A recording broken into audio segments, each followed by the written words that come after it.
Oi galera, tudo bem com vocês? Eu sou o João, seja muito bem-vindo ao canal Desafios de Clio. E hoje é o nosso retorno, depois de praticamente 8 meses sem nenhum tipo de vídeo novo.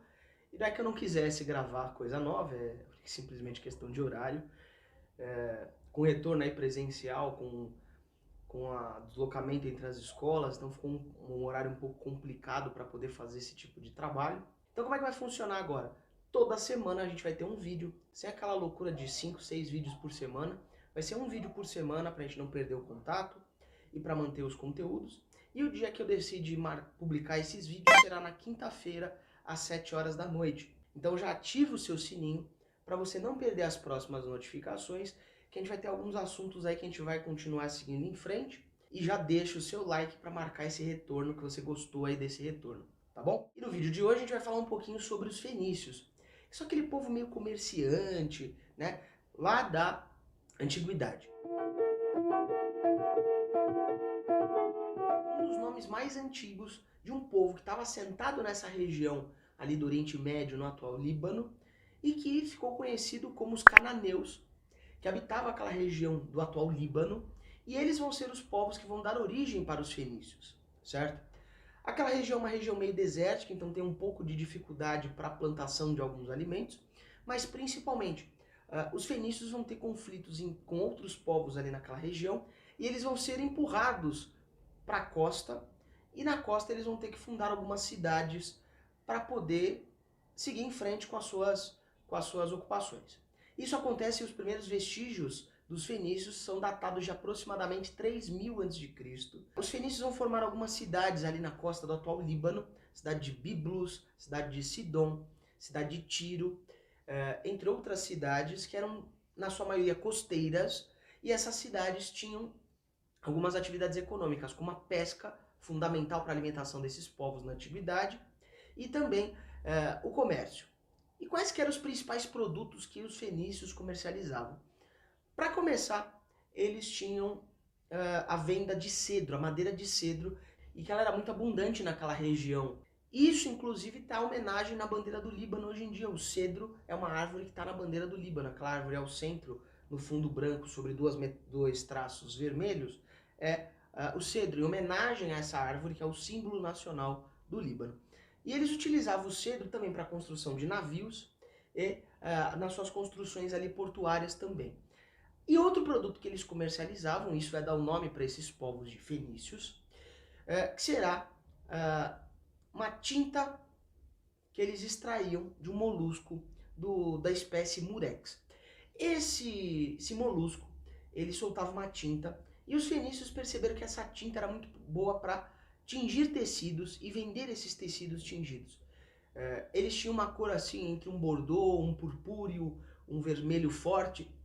Então, essa definição vai levar a ser um produto de luxo, principalmente para líderes, governantes, membros da nobreza, reis e assim por diante.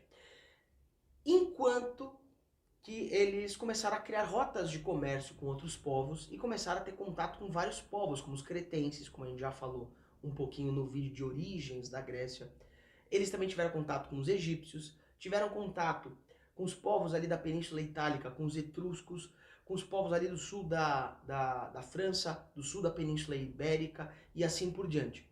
Então eles criaram uma rede de comércio ali ao longo do mar Mediterrâneo, e isso facilitou que eles se expandissem para além desses produtos originais e comercializar produtos que eles compravam nessas regiões e traçavam novas rotas de comércio. Alguns relatos importantes falam também que os fenícios conseguiram chegar lá nas ilhas do Mar do Norte, nas ilhas da Grã-Bretanha, atualmente. Então eles tinham uma facilidade ali de comércio e tudo mais. Só que uma característica importante, isso ele vai se assemelhar a alguns outros povos ali da antiguidade, que inclusive a gente já falou, será a questão da formação das cidades-estado, né? Os fenícios não vão formar um império em vários pontos, não. Eles vão criar cidades-estado independentes, e que cada cidade era governada pela elite comercial, ou aquilo que a gente chama de talassocracia. Os fenícios eles acabaram então criando rotas de comércio. Em alguns lugares eles fundavam as chamadas feitorias, que era basicamente um ponto de comércio próximo à água, com um porto, uma torre de defesa e um mercado. e nisso eles tinham contato com outros povos. E vão surgindo uma série de cidades espalhadas por todo o Mediterrâneo, no norte da África, no sul da Espanha, no sul da Itália, e parte ali da ilha da Sicília, e eles criaram essas rotas de comércio por todo o Mediterrâneo. Uma das cidades que vai ser fundada nesse sistema, que a gente vai falar ainda um pouquinho hoje, vai ser a cidade de Cartago, certo? Bom, qual que é a grande importância dos fenícios?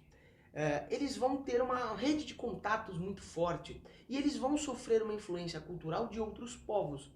Então, por exemplo, no quesito religioso, eles eram politeístas, mas eles foram abraçando deuses de outras regiões. Então, por exemplo, a deusa Ísis também era venerada pelos fenícios. Então isso marca uma circularidade cultural muito forte. Também outra contribuição muito forte dos fenícios será a questão do alfabeto.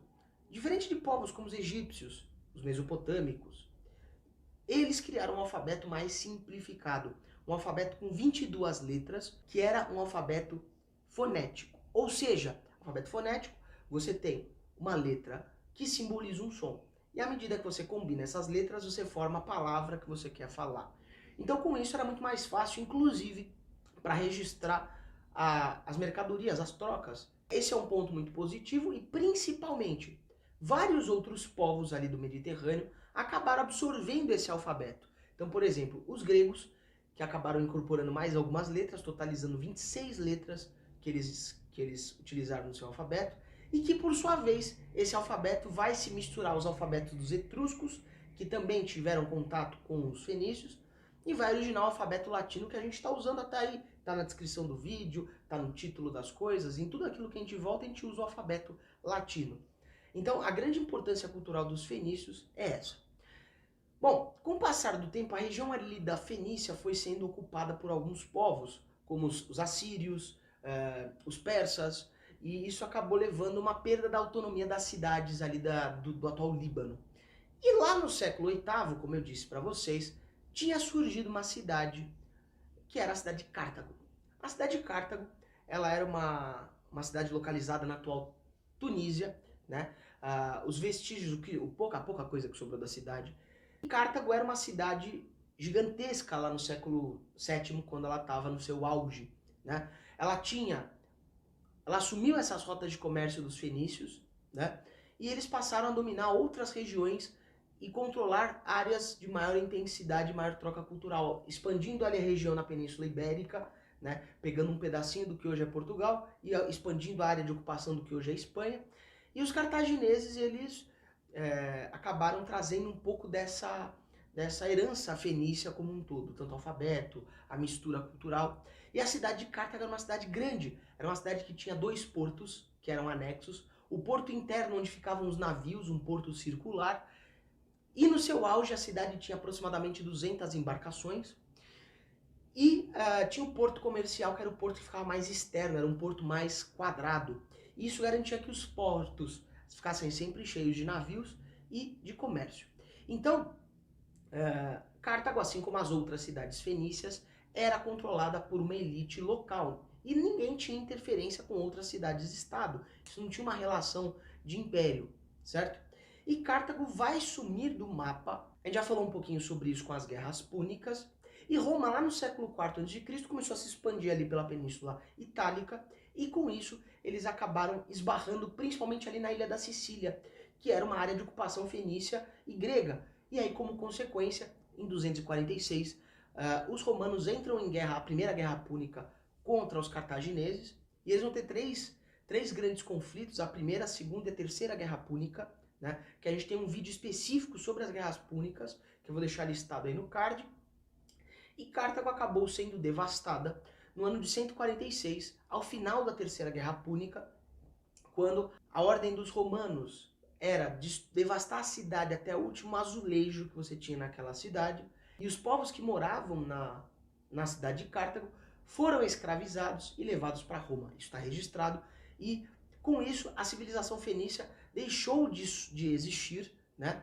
Se supõe também, de acordo com os relatos, que os fenícios conseguiram fazer uma circunnavegação em volta do continente africano. É um pouco complicado, isso eles não teriam condição de navegar no mar tão aberto, então eles sempre seguiram pela linha costeira, né? Mas os fenícios, então, eles acabaram tendo essa importância aí para os povos do Mediterrâneo, e os fenícios vão ter essa força aí econômica, principalmente para esse pessoal. E se você gostou desse vídeo, deixa o seu gostei, deixa o seu comentário aí, falando o que você achou do retorno, deixa uma dica aí de um tema de vídeo para a gente poder fazer, e agradeço a sua audiência, e lembre-se sempre, dúvidas e desafios, chama a Clio.